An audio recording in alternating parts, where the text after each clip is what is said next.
heureuse de vous retrouver, mesdames et messieurs, dans ce nouveau numéro de votre magazine Le Siège, qui s'est donné pour objectif et mission de vous faire découvrir le travail des parlementaires, vos élus nationaux, les députés nationaux, ainsi que les députés provinciaux, ainsi que les élus des élus, les sénateurs. Nous nous sommes fixés aussi pour objectif de vous faire découvrir toute l'actualité parlementaire, l'actualité socio-politique en République démocratique du Congo, avec les acteurs politiques, les acteurs de la société civile, qui savent décrypter toute l'actualité en République démocratique du Congo. Mesdames et messieurs, voici le siège pour vous qui va se dérouler sur la RTGA.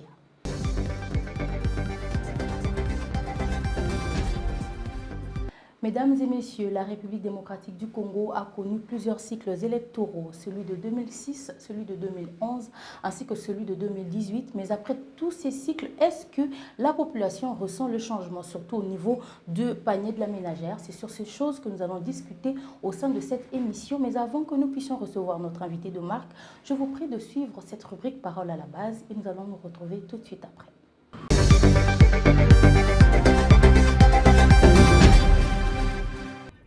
Quant à moi, changer ou pas, néanmoins,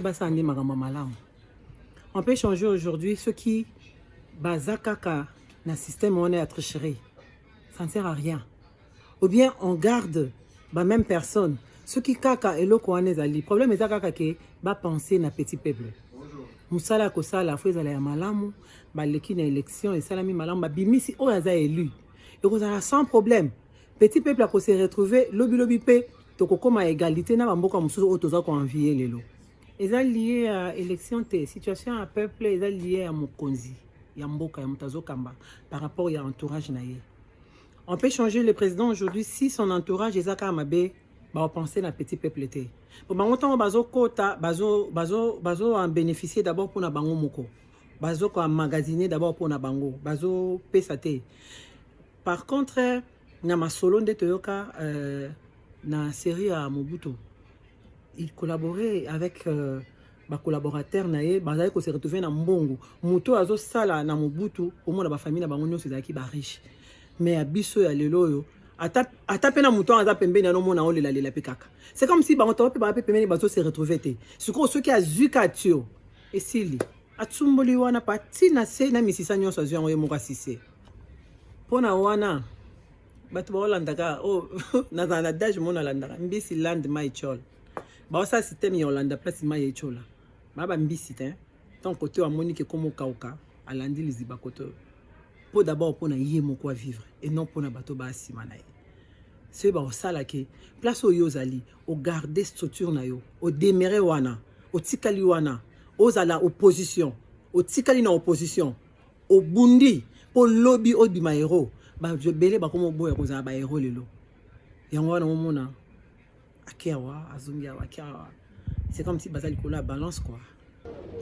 La limite de notre législation c'est que la CENI qui est en fait un organe indépendant en son sein n'a pas de personnalité indépendante. On prend le politique, on le met là-bas, ce qui fait à ce que l'organe perd toute sa substance ou toute sa qualité d'être un organe indépendant. En ce qui concerne la législation s'adapte selon l'environnement politique. On peut le changer, d'autant plus que même pour le fichier électoral, plus il y a la démographie, plus il y a ceux qui vont s'enrôler, il y a ceux qui meurent, il y a ceux qui atteignent l'âge de la majorité. Donc tout est possible. Mais le mal ici chez nous, c'est qu'on n'a pas une structure indépendante. Ailleurs, c'est le ministère de l'Intérieur qui organise, puisque c'est le ministère de l'Intérieur qui a la territoriale en sa main. Mais malheureusement aussi, du fait que notre territorial a été fortement politisé, depuis l'époque du maréchal Mobutu, vous savez que la fonction publique, on a déversé tous les animateurs de la MOPAP, du MPR parti politique, ils étaient dans l'administration. Et c'est fait qu'on les a éparpillés dans toutes les administrations. Il faudrait qu'on sorte de cette casquette politique au travers le ministère, beaucoup plus le ministère régalien, notamment les affaires étrangères, l'intérieur, la défense, Ça, ce sont les ministères clés. Le changement de la législation est fonction de l'environnement politique aussi. Deuxième question. C'est effectivement la maladie congénitale de la classe politique congolaise. Moi, je n'ai jamais été d'accord avec le nombre de partis politiques. Je n'ai jamais été d'accord. À ce jour, si nous allons au ministère de l'Intérieur, à ce jour, nous sommes déjà au-delà de 750 partis politiques. Mais regardez, tous ces partis politiques ne respectent pas leurs idéologies, leur philosophie, ni leur doctrine.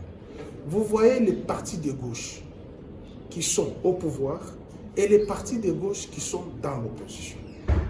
Et au sein de l'opposition, vous avez les libéraux. Au sein de l'opposition, vous avez les fédéralistes. Tout comme au sein de la majorité présidentielle, tous, vous avez les fédéralistes et vous avez... Tu vois un peu cette ambivalence-là. Pourtant, moi j'ai toujours proposé qu'on ait des blocs politiques, c'est-à-dire les sociaux-démocrates, les fédéralistes, les libéraux, et pourquoi pas les verts, qu'on parle des écologistes. Mais ici, tous, vous voyez, ils sont dans les partis politiques.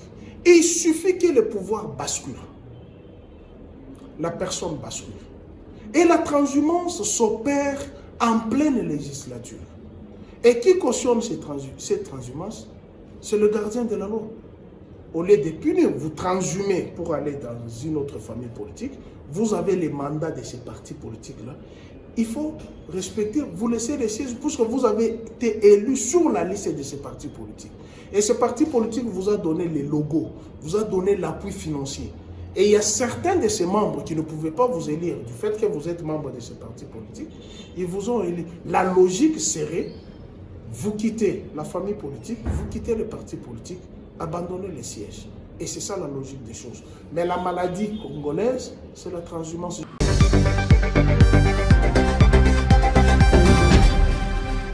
Mesdames et messieurs, vous avez vu sur ces images les avis des Kinois sur ce sujet. Sur ce plateau, nous recevons pour vous Maître Ngoyi Wangoyi, qui est avocat. Il est également chef des travaux à l'université officielle de Mbuji-Mayi.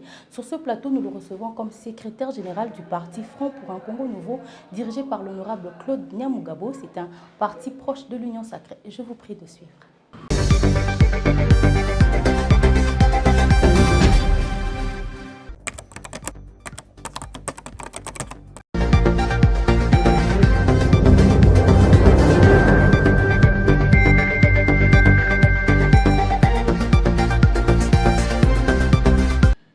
Merci Madame Grâce de l'invitation. Je suis Maître Vincent Ngoyi. Je suis avocat, chef de travaux à l'université officielle de Mbuji-Mayi, marié, père de 4 enfants et secrétaire général du parti politique Front pour un Congo Nouveau, FPCN en sigle, parti membre de l'Union Sacrée de la Nation.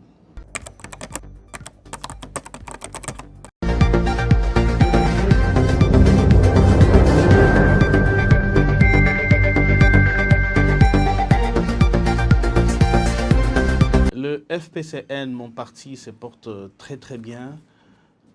Nous avons fait la sortie officielle du parti le 9 juillet 2022 et à tout juste un peu plus d'un mois. Nous venons d'une longue mission dans le Kivu, au nord et au sud Kivu. Le parti a été présenté officiellement à la population du sud Kivu au milieu du mois de juillet dernier. Et il a été implanté par la même occasion dans cette province, dans la ville de Bukavu et dans quelques territoires de cette province. Et au Nord Kivu, c'est vrai, la fédération existe déjà, mais très bientôt elle sera installée ensemble avec celle du Kassai oriental et d'autres fédérations de la République démocratique du Congo. Le parti se porte très très bien et il veut jouer pleinement le rôle qui est le sien dans l'environnement politique congolais.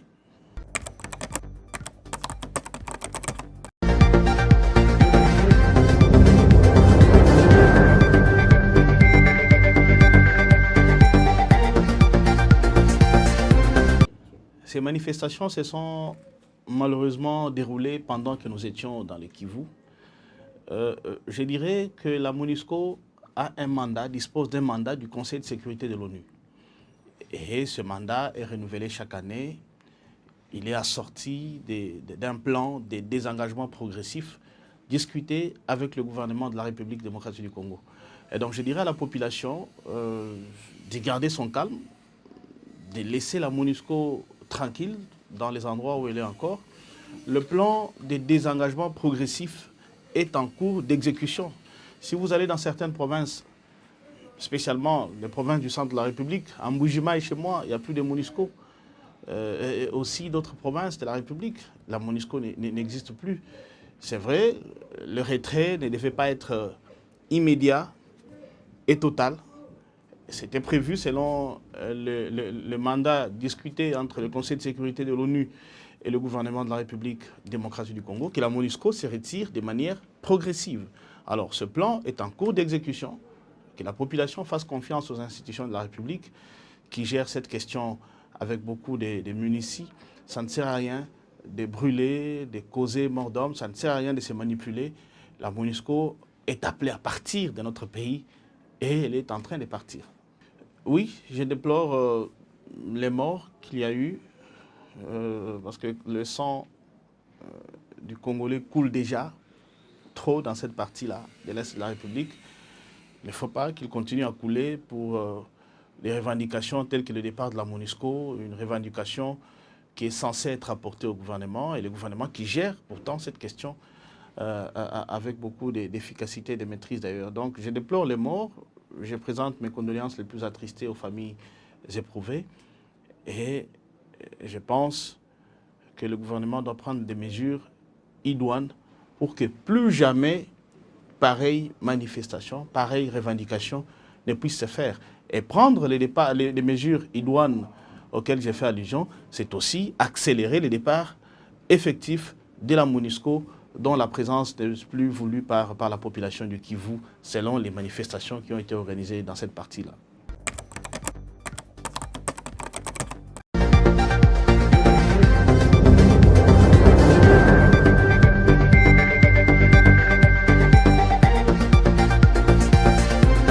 La question des élections est résolue par la Constitution de la République démocratique du Congo qui prévoit que tous les 5 ans, on organise les élections générales dans notre pays.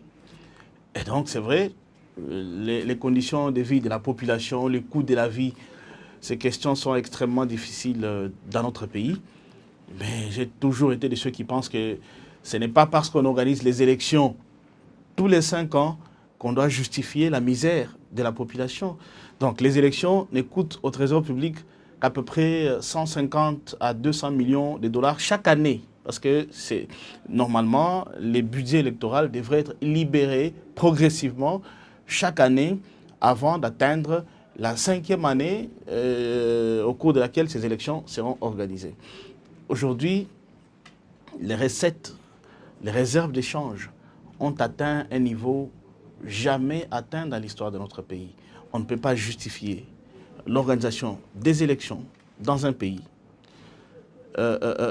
par la misère de la population. Donc la population a droit de bénéficier des meilleures conditions de vie sociale. Je félicite le président de la République, son Excellence Félix Tshisekedi, pour les efforts qu'il mène au quotidien avec l'ensemble du gouvernement de la République pour l'amélioration des conditions de vie de la population. Je reste convaincu qu'avant la fin de son règne à la tête de ce pays, les conditions de vie des populations congolaises seront sensiblement améliorées. Mais les élections, étant une question résolue, prévue dans la Constitution, ne peuvent pas justifier la misère quelconque. L'État congolais, un État censé être immensément riche, parce que le pays lui-même est riche, peut avoir les moyens. Et pour donner les meilleures conditions de vie à sa population, et pour organiser les élections, parce que ces élections ne nous coûtent pas les yeux de la tête.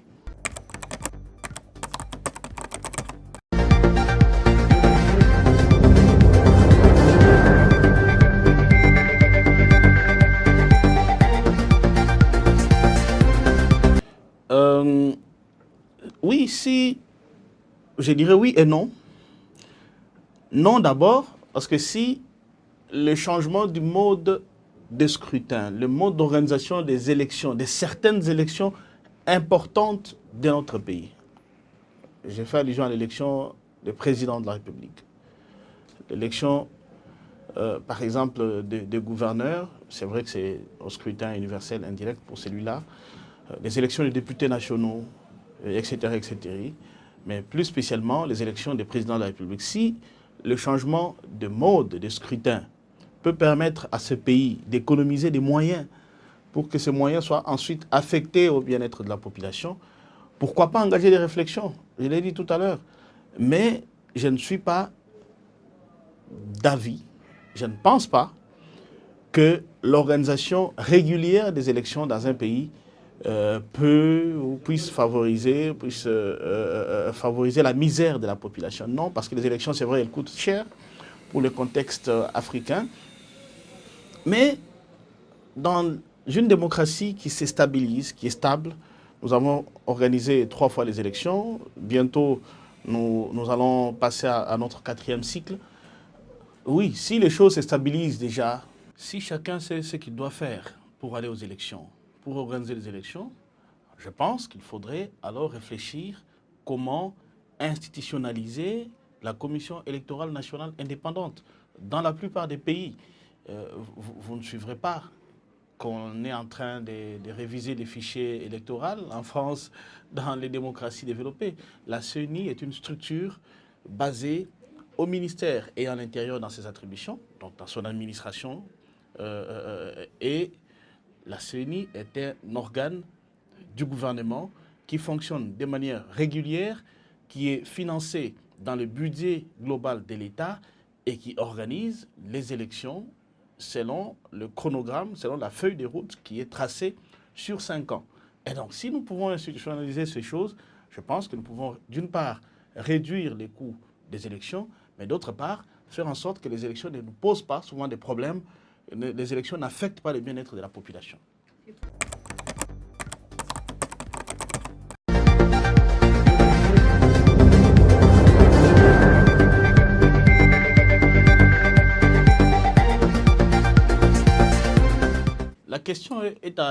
La réponse à cette question se situe à 2 niveaux. D'une part, comment les élus sont votés auprès de leur base. Qu'est-ce qu'ils disent à leur base avant de se faire voter? Il y en a qui promettent le ciel et la terre à leur base. Vous entendrez un député promettre de construire un aéroport dans sa ville, de réhabiliter l'aéroport, de construire des ponts en métal, de construire des écoles, d'asphalter des routes. Le député n'a pas vocation, n'a pas les moyens pour faire ce genre de choses. Alors quand il se retrouve ici à Kinshasa, il retourne en vacances parlementaires, ses électeurs lui posent la question de savoir, monsieur, où sont les routes? Où est l'aéroport? Où sont les écoles? Il ne sait plus quoi leur dire. Et voilà qui entraîne la rupture. Voilà qui fait qu'à chaque cycle électoral, qu'il y ait des députés sanctionnés, etc., etc. Mais d'autre part, c'est aussi la population, les électeurs. Vous verrez quelqu'un donner sa voix à un candidat simplement parce qu'il a reçu un polo, il a reçu 1000 francs, il a reçu une casquette. On ne vote pas comme ça. On ne vote pas. Il y a des gens qui se sont retrouvés députés, ben, ils ne savaient même pas que dans sa vie, il pouvait être député national ou député provincial. Il ne sait même pas ce qu'il doit faire à l'Assemblée nationale. Pendant toute une session, il n'a rien fait. Il n'a rien fait, il n'a jamais pris parole, il n'a jamais contribué à l'édification de cette nation ou de la province où il a été élu député national ou provincial. Je demande aux électeurs de voter des candidats qui présentent des programmes rationnels et des programmes justifiés, qui tiennent compte des problèmes que vous rencontrez. Alors, quand vous votez mal, les personnes viennent ici. Je vois certains députés, pendant les vacances parlementaires, ils font des selfies dans les capitales occidentales. Au lieu d'aller voir ses électeurs, il passe ses vacances parlementaires en Europe, aux États-Unis, en Afrique du Sud. Il a les moyens. Il y a des députés, il vient à Kinshasa, où il va au siège de l'Assemblée provinciale, il oublie ses électeurs.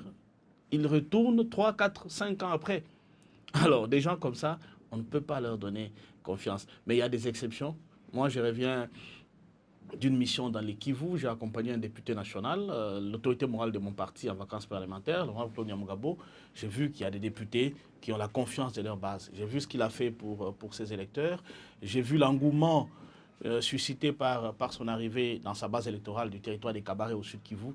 je vois que encore dans ce pays, certains élus jouissent de la confiance de leurs électeurs et certains électeurs opèrent des choix judicieux pour les représenter aux institutions nationales ou provinciales.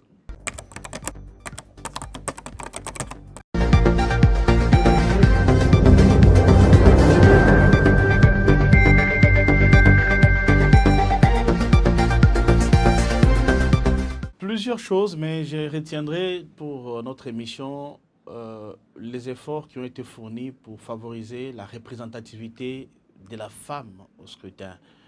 J'ai par exemple lu cette loi électorale.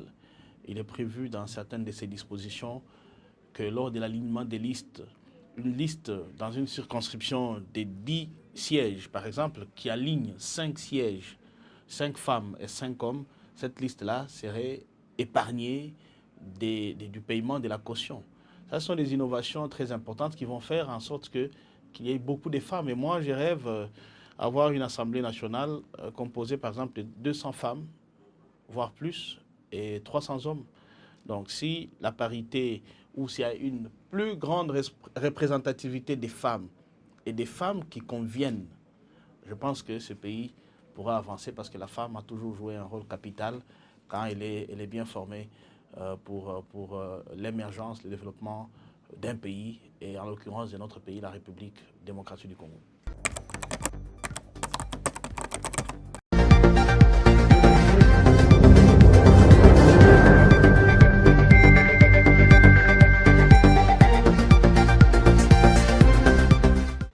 Pas un rôle d'accompagnatrice, mais plutôt d'actrice de développement.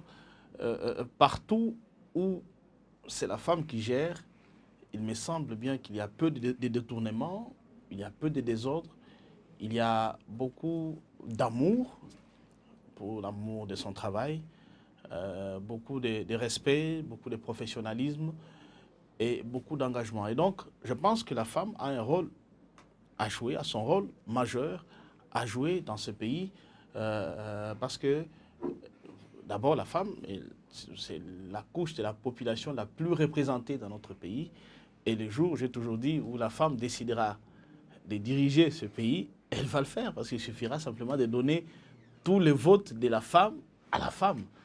C'est presque utopique, mais c'est possible.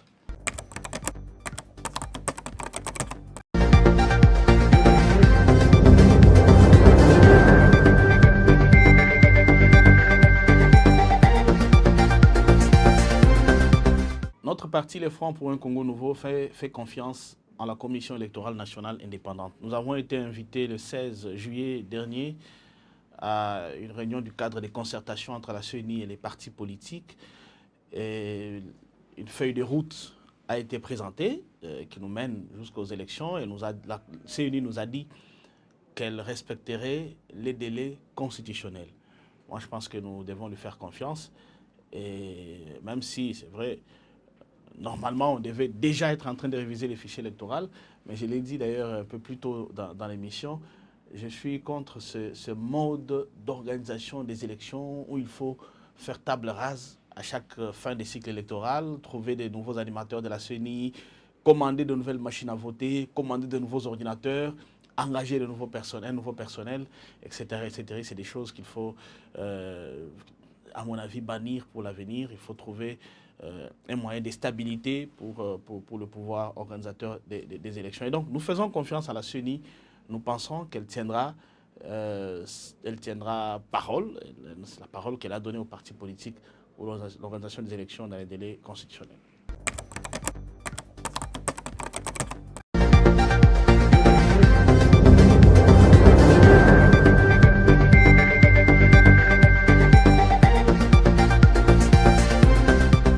Je n'appellerai pas ça transhumance parce qu'en fait, dans notre pays, la transhumance, c'est simplement quand un politicien quitte l'opposition et rejoint la majorité. Pourtant, il y a plusieurs cas de députés, pas de députés, de politiciens. Il a commencé par le régime en place. Aujourd'hui, il est en train de parler, de tirer contre ce régime. On peut aussi appeler ça transhumance, non? C'est la transhumance aussi. Quitter le camp avec lequel vous avez commencé pour commencer à donner même, raconter des choses qu'on s'est peut-être dites autour d'un déjeuner, autour d'un dîner, etc., etc. C'est de la transhumance politique aussi. Mais cette question est résolue par la Constitution. Les articles 6 et 7 de la Constitution donnent la latitude à chaque Congolais qui jouit de ses droits civils et politiques de créer ou d'adhérer à un parti politique de son choix. La politique, je ne vous apprends rien, c'est un monde des intérêts et d'opportunités. Ça, c'est un fait. Ce n'est pas le Congo qui a inventé ces méthodes-là, ce sont des méthodes qui ont toujours existé. Quand, en politique, vous ne trouvez plus votre compte dans un camp quelconque, le camp ne prend plus position, ne donne plus position claire, ou ne donne plus clairement ses positions sur la vie de la nation, il est de votre droit constitutionnel de quitter ce camp, de changer, de créer votre parti politique ou d'adhérer, de démissionner dans un parti politique de votre choix. Donc c'est de la liberté des choix politiques garantie par la Constitution. Je ne peux pas appeler ça transhumance. Transhumance, ce sont des mots péjoratifs qui sont créés dans notre pays pour décourager, se moquer et commenter l'actualité. Je ne peux pas appeler ça transhumance politique.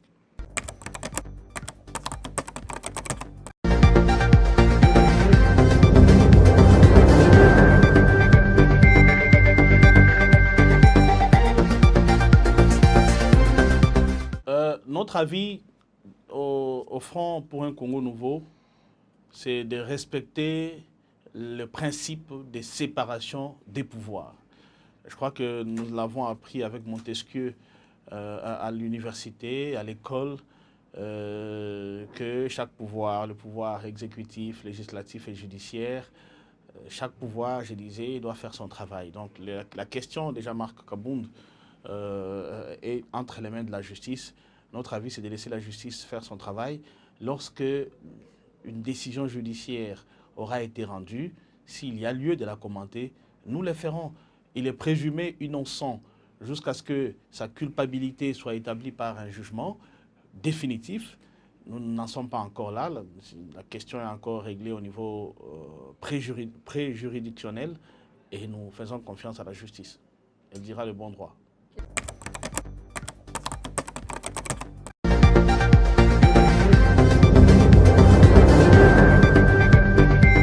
Vous remercier d'avoir bien voulu nous inviter dans cette belle émission. J'espère que ce n'est pas la dernière fois.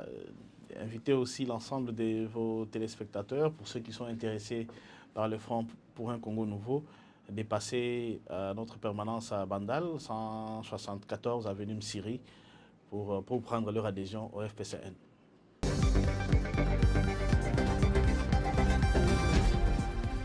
Mesdames et messieurs, aujourd'hui, nous avons parlé de la thématique élection et bien-être des Congolais. Vous l'avez découvert avec notre invité, Maître Vincent Ngoï-Wangoï. Je suis heureuse de vous avoir présenté encore ce nouveau numéro de votre magazine Le Siège. Vous allez le suivre sur la RTGA, sur les réseaux sociaux, ainsi que sur toutes les chaînes partenaires. Merci à mon équipe technique et rédactionnelle. Nous nous retrouvons très prochainement avec le même plaisir et sur les mêmes ondes.